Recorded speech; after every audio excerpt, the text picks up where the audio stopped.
Prepare a needle nose plier. First, please remove the plug of the fuel pump.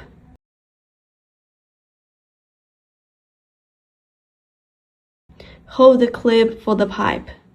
Release it, and then pull the pipe off. For the fuel outlet, it is with the same procedure for the end of the fuel inlet. Please use a container to catch the dropping fuel.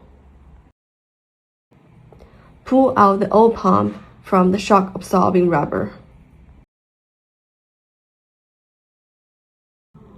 Fasten the new pump into the shock-absorbing rubber, ensuring the end of the fuel outlet is upwards, connecting the fuel pipe back. Please be aware of the direction. The fuel inlet is to connect the tank, and the fuel outlet is to connect the wear harness of the pump.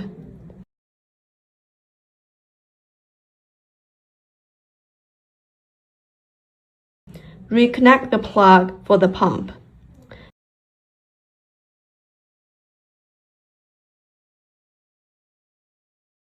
Start the heater and check if there is any leakage at the connecting points.